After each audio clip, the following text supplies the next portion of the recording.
Hello. All right. You'd have to really go back to find this one. October 2023. This is when I met these folks, and I met them with this unit.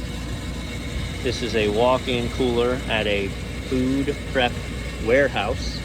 Brilliant, actually. They have several restaurants, and they can put them in kind of small locations because they do all their food prep here off-site. And then deliver the food daily. It's pretty awesome. Like, it's very, very intelligent because they don't have the room or the space to prep at every location. And let's be honest, the ladies who are prepping the food here are on it because they do it. That's what they do every day. So you don't have to worry about who's working today, who's prepping the food. They're prepping the food. So, this unit I quoted to replace last October because it's an R22 unit. It has a 2011 compressor, and it is once again low on refrigerant and not properly cooling. That's a problem. Okay, that wasn't like that last time. So we're gonna go get the it's the suction line, but I'll go get the schrader removal tool. Swap that schrader out. We'll bring up the bottle of, I'm going to put 422 in. To each their own. I promise you, I've experimented with this for years. You can drop 422B right on top of R22 seamlessly.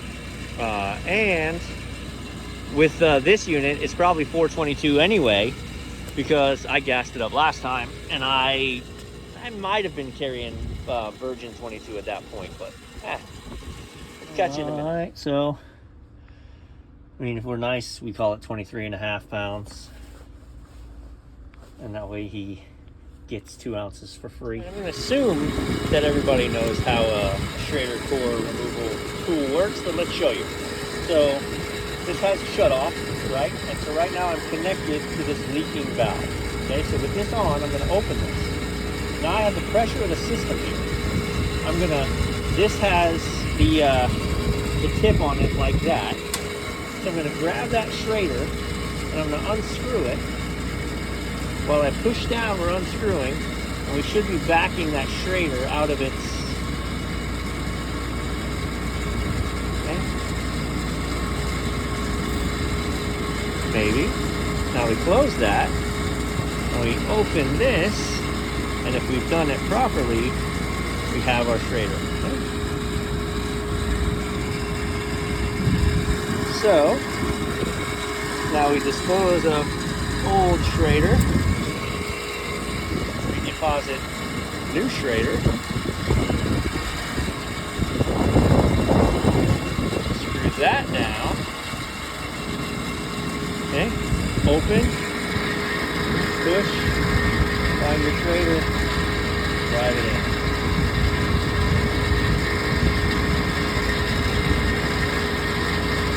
Okay, now,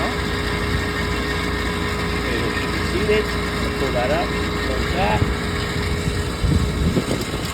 Take this off. She's not hissing anymore.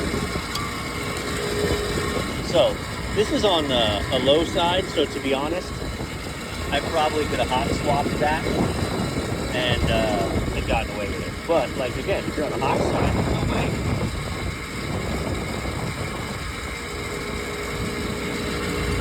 That's not going deep enough. So, the other thing is then this makes a nice little tool. Okay. Sure, there we go. Yeah, she's seated well. All right. Now that the leak is stopped, there, let's hook up gauges and weigh in the jar. All right, so, I didn't open the bottle. Yeah, so I don't edit things out, man. I'm sure you never do that. We'll just bleed this out. Okay. So 422B, you can see we're running a 6 degrees saturation and 50 degrees of superheat, 146 head pressure. We're out of gas. let's clear the side glass. Listen, 422B, I started talking about it. For air conditioning and cooling purposes, I've had 100% success with it.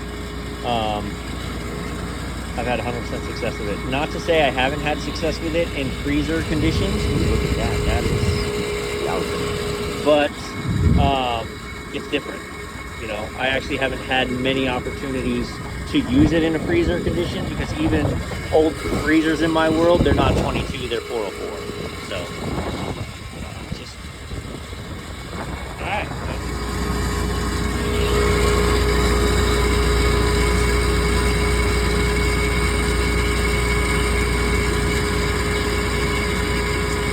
Now, so it's funny, I haven't been inside, so it might appear that I'm breaking my own rules.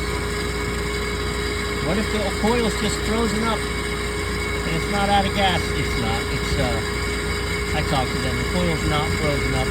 This thing has been out of temp for way too long. Way too long. Before they called me and got me out here.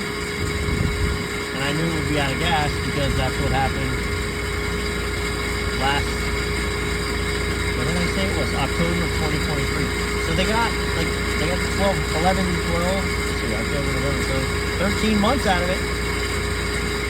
They got 13 months out of it. I can tell you, she's out of gas.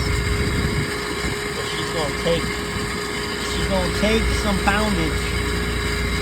But in this case, I offered to replace this unit last year, and they didn't want to do it. So here comes their 5 pounds of flesh. And I don't say that in a nasty way. Just what happens. I wonder if it actually didn't leak.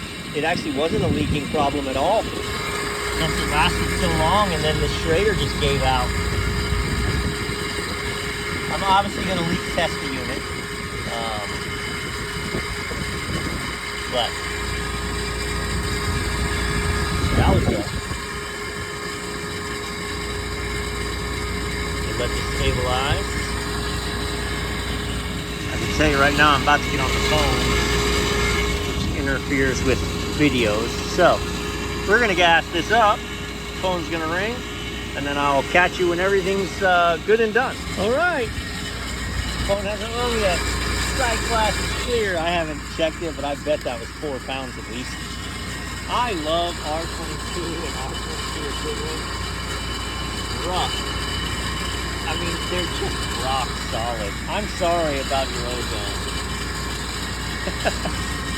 I'm not a monster, I swear. But, look. 215, 30-degree coil with 24 degrees of compressor superheat. And I'm not insulated, so I'm losing temperature there. So, this compressor sounds absolutely terrible, like garbage. I have questions. Why is the heater laying on the suction line or on the discharge line? Not smart.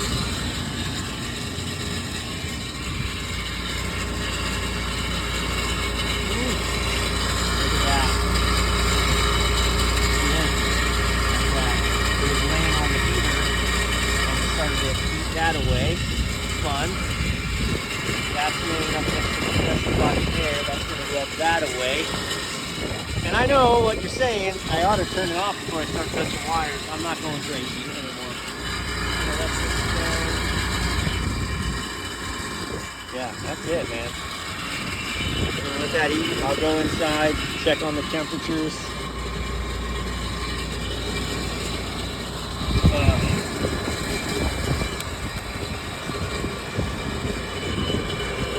108, 130. No telling what even that is. This will be a good opportunity. So what capacitor is that? Actually, pretty sure I can power it down and find out. But if I can't find out, I can open the Copeland app. I can scan that serial number, and it'll tell me what my run capacitor and my start capacitor is. Because what if that's not right anyway? Right? What if I'm just going to replace what the last guy replaced and he put in something wrong? Let's check it out. Let's look at the Copeland app.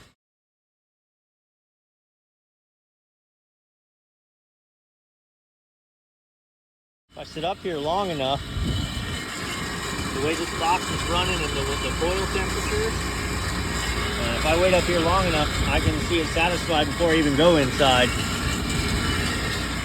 We're not actually moving a whole lot of air.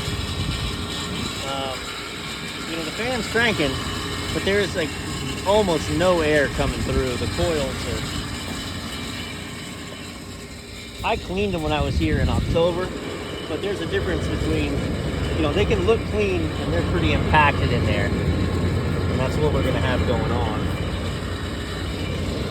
So also through the app, it says that it's 6.3 amps, full FLA. So now we're 5.5, so it's good. It sounds terrible, you hear it?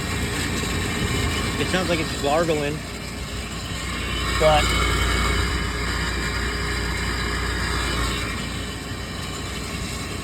man, she lives supplied another day, I guess. All right, so that was reading low. It's a 25 according to the Copeland app. So putting their 25 in, actually reduced our amp draws a little bit. That's a run cap, so it makes sense. Give it its proper power, it runs a little smoother. That's a wrap for here, man. That's as much of a stick as this pig gets. And here we are. We're down to 42 now.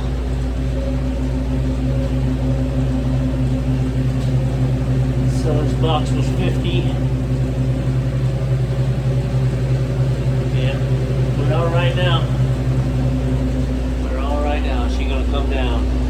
Yeah, you can see from the surface area of everything, 46, 47. So it's gonna take some time.